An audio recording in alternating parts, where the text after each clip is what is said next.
This is us, my wife and I, at the courthouse when gay marriage got approved. And I want to say thanks so much for all that you did to make that possible. It means so much to us. And so gay rights is totally last month. Congratulations. This is what's next. Gender is what's next. Gender is different from sex. You can know the sex of the baby that you're having, but if you want to know the gender of the baby, you have to ask the baby. When we're working with people, well, here's a story from Comic-Con. This is a girl in a Batman costume who came up to us and gave us the whole cape flourish, and we said, "Oh, Batgirl!" And she stamped her foot and she said, "Why does everybody keep saying that? I'm Batman." Who would be Batgirl? So here are some people that nobody would ever call girl, but in fact 2 out of 3 of them would like to be called girl, specifically the bearded lady of Provincetown. Her name is Amy. The problem is, how would you know which one of them wanted to be called girl? The good news is you get to ask. So some people do want to be called lady, and some people want you to see that they're Batman.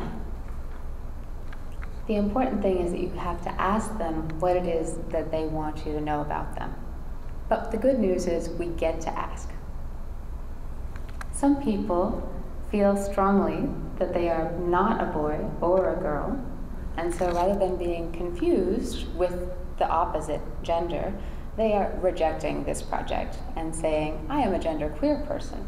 I am a girl some days, a boy some days, and some days I'm a unicorn.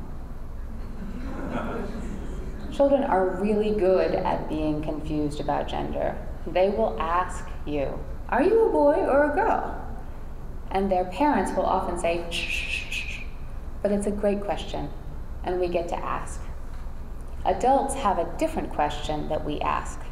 That question is, what is your preferred gender pronoun? Do you want to be called she? Do you want to be called he? Leslie Feinberg, who wrote Stone Butch Blues, would like to be called they. Leslie wrote a good book.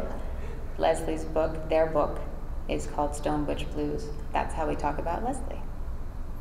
This person in the corner is actually an it. Preferred gender pronouns are so popular right now, you can buy preferred gender flags on Etsy.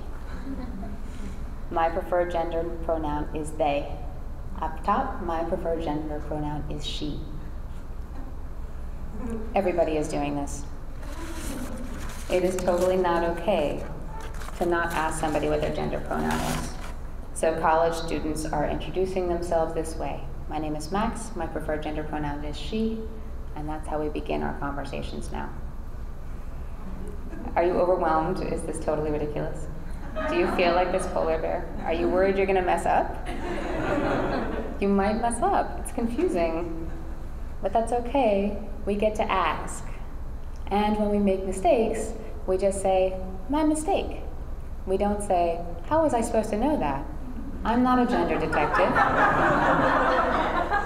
You can't actually detect gender, so it's okay that you don't know.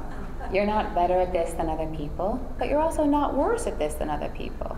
You just have to ask, and you get to ask. And then after you ask, you get to have the rest of the conversation.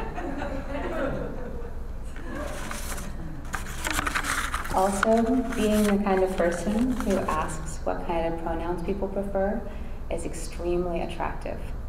And it will up your standing in the world to be one of these open-hearted people who inquires.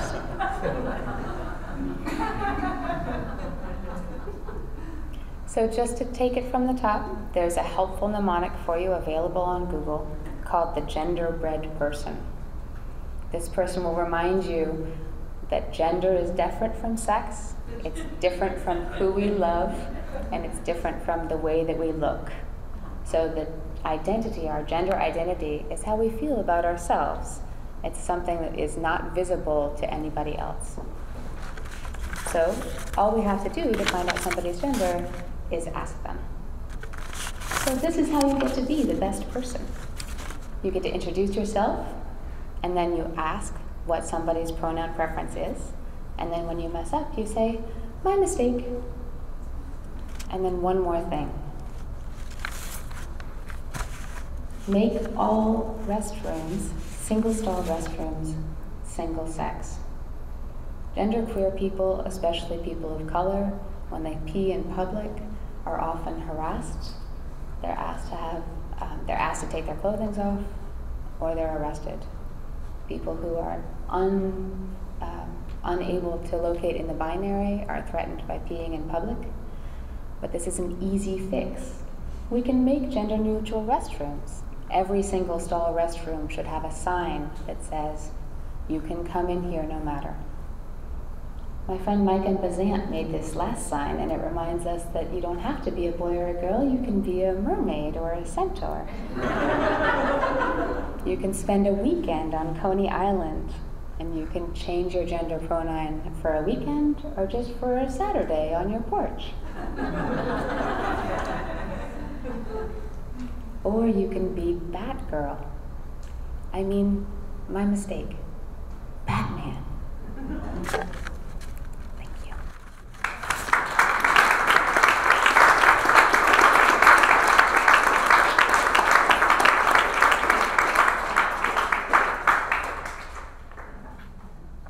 All right, thank you, Max.